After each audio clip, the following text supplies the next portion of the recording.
Assalamualaikum warahmatullahi wabarakatuh. Alhamdulillahirabbil alamin. Wassalatu wassalamu ala asyrofil anbiya'i wal mursalin wa ala alihi wa sahbihi ajmain. Amma ba'du.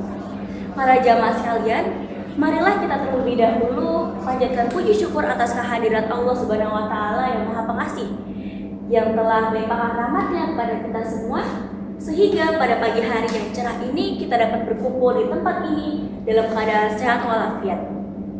Tak lupa juga sholawat serta salam semoga senantiasa tercurah kepada junjungan kita Nabi Muhammad SAW, Nabi yang telah membawa cahaya petunjuk bagi umat Islam, sehingga kita dapat membedakan mana yang halal, mana yang haram, dan juga Nabi yang telah membawa perubahan besar bagi umat manusia hingga hari kiamat.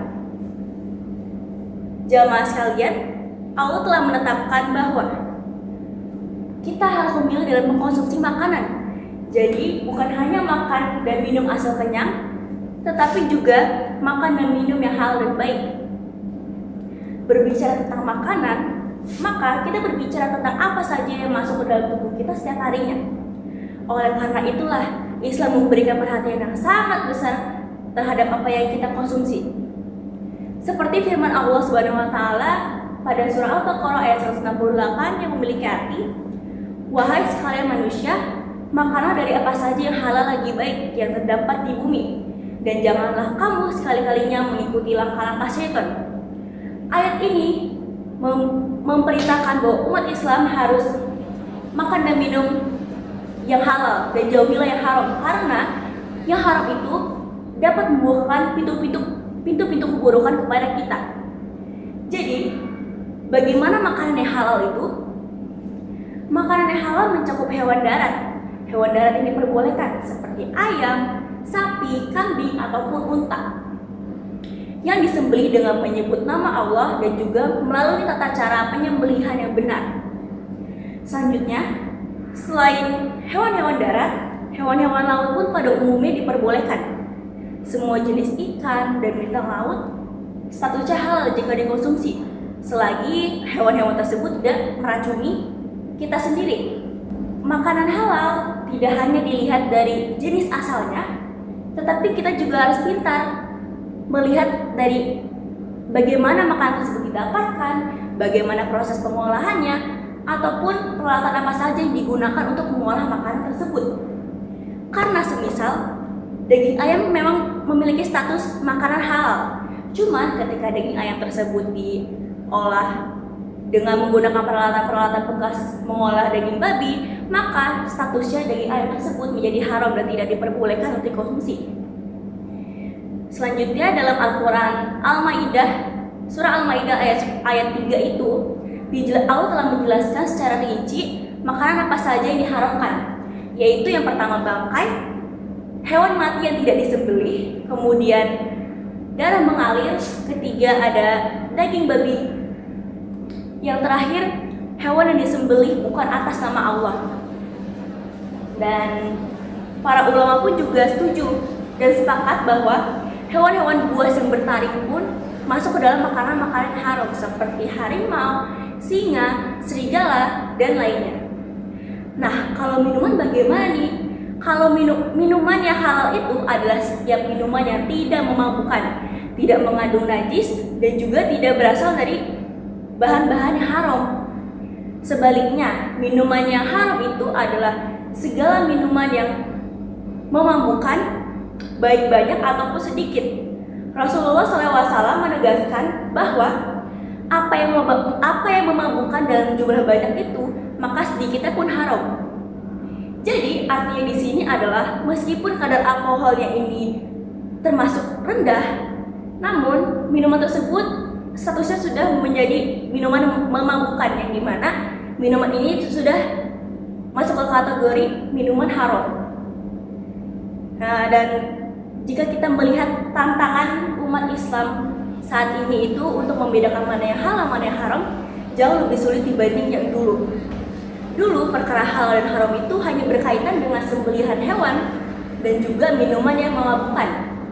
Tapi sekarang persoalannya jauh lebih luas.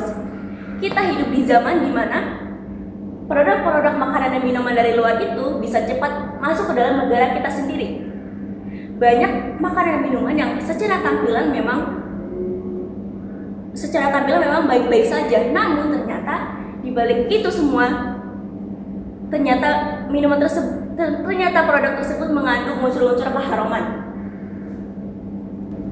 Belum lagi beberapa waktu terakhir ini masyarakat digemparkan oleh kasus penarikan sejumlah produk makanan minuman oleh pihak berwenang karena kehalalan yang belum jelas. Ada produk yang ternyata menggunakan bahan impor yang tidak tersertifikasi, dan ada juga ternyata produk yang dia menampilkan bahwa kadar alkoholnya itu rendah, cuman ketika diuji kembali minuman tersebut memiliki kadar alkohol yang cukup tinggi gitu. Jadi perkara seperti inilah yang membuat kita semakin sadar bahwa berhati-hati dalam memilih makanan dan minuman. Rasulullah SAW juga memberikan panduan yang sangat penting untuk kita semua dalam menghadapi situasi seperti ini. Dalam hadis riwayat Bukhari dan Muslim, beliau bersabda, yang halal itu jelas, yang haram itu pun jelas. Di antara keduanya ada perkara syubhat yang tidak diketahui oleh banyak orang. Barang siapa yang menjaga diri dari syubhat, maka ia telah membersihkan agama dan kehormatannya. Hadis ini sangat relevan bagi kita. Ketika sebuah produk meragukan seperti tidak jelas sumbernya ataupun kehalalannya yang belum jelas, maka meninggalkan produk tersebut itu merupakan pilihan jalan yang selamat. Sebab yang halal itu banyak kan, dan juga Allah itu tidak memberikan kesulitan kepada kita semua untuk menemukan makanan-makanan yang halal. Jadi dengan meninggalkan produk yang tampak meragukan, kita akan mendapatkan keberkahan yang jauh lebih besar. Jamaah sekalian, ketegasan kita dalam memilih makanan yang halal bukan berarti kita mempersulitkan diri. Justru ini bentuk penjagaan Allah Subhanahu wa taala terhadap umatnya. Allah memerintahkan kita mengkonsumsi yang halal agar hidup kita berkah, hati tenang, dan juga tubuh sehat. Hidup pun menjadi lebih bersih dan lebih dekat kepada Allah jika kita mengkonsumsi makanan-makanan halal yang telah dianjurkan. Maka dari itu, marilah kita bersama-sama lebih teliti membaca label halal, mencari tahu informasi dari produk tersebut, dan juga lebih berhati-hati ketika membeli makanan dari luar. Jika ada keraguan, tinggalkanlah. Jika ada yang belum jelas, tanyakanlah. Jika ada pilihan yang lebih aman, ambil itu. Karena setiap suapan yang masuk ke mulut kita akan menjadi bagian dari tubuh kita, bagian dari darah kita, bahkan menjadi bagian dari ibadah kita. Jadi, marilah kita pulang dari majelis ini dengan tekad yang baru.